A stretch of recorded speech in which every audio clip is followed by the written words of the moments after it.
Hello my dear students.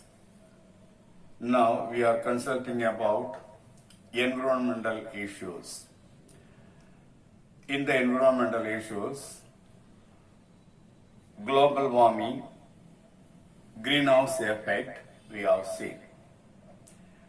For global warming and greenhouse effect, there are some gases are very important.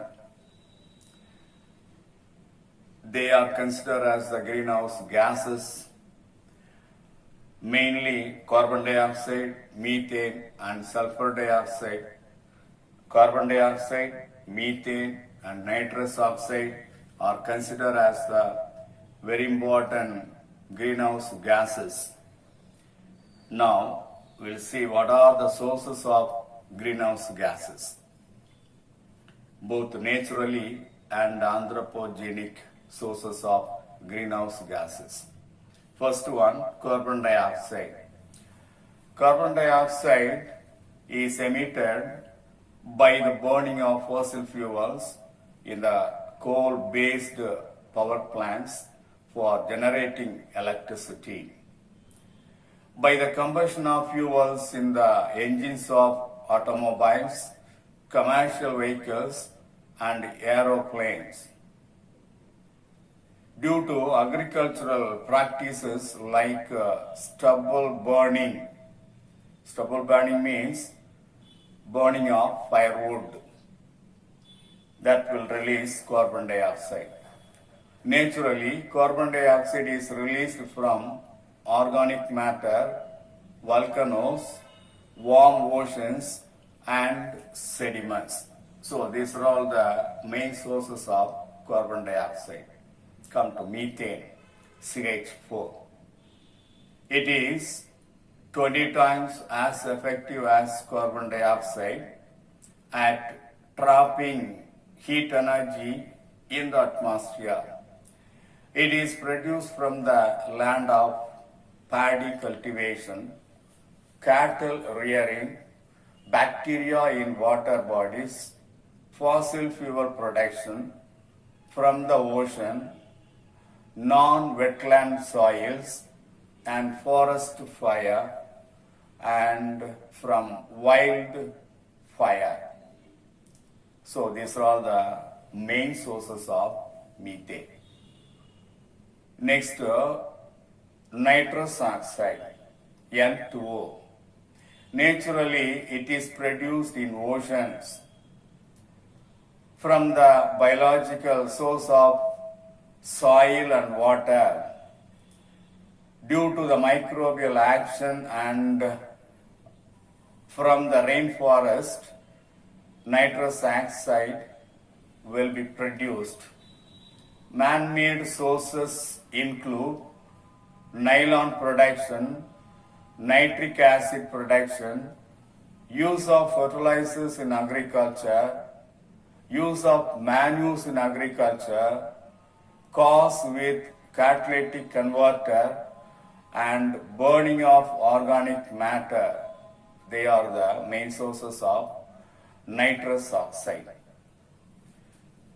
Global warming. The effects of global warming on plants. Low agricultural productivity in tropics. In the tropical areas, the agricultural productivity will be reduced considerably. Frequent heat waves, production of weeds, pests, fungi, that is there. Increase of epidemics. Epidemics, it is a infectious disease. More infectious disease will be spread and also vectors will be increased. Vectors are disease transmitting insect, disease transmitting agents. When vectors are increased, automatically more number of disease will be spread in the countries. Then it increases strong storms, that is cyclonic storms, cyclonic wind will be now and then will be produced. and intense flood damage, severe flood damage will be there. Water crisis, inadequate water amount will be there, and decreased irrigation. Irrigation will be totally reduced. Change in the flowering season so that the pollinators cannot visit the flower the particular season. So pollination will be affected, and followed by fertilization will be affected, followed by seed production. The total productivity will be affected in the plants. Change in species distributional ranges. Species distributional ranges also will be changed. Species extinction, plants will disappear from the place. The disappearing of the plants is taking place. That means the plants become extinct.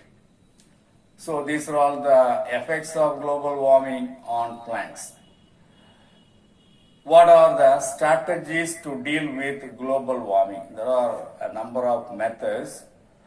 The methods to reduce global warming, methods to control global warming that we have to see now. Increasing the vegetation cover, we have to grow more plants, evergreen everywhere.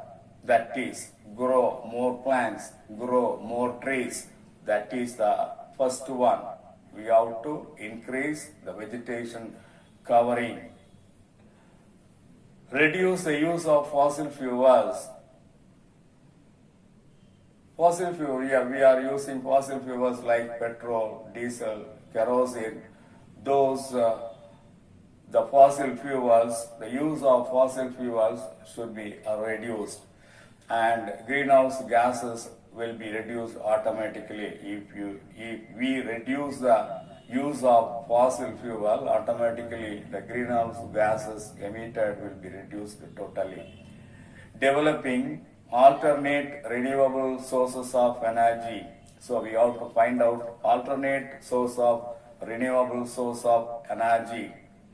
Minimizing the use of nitrogenous fertilizers and aerosols. Now and then we are using chemical fertilizers that contain nitrogen compound, and that chemicals fertilizers will release this greenhouse gas, so that should be minimized. We have to use in the minimum amount. Now and then we are using chemical fertilizers in order to produce more food grains, in order to increase the yield of the plant.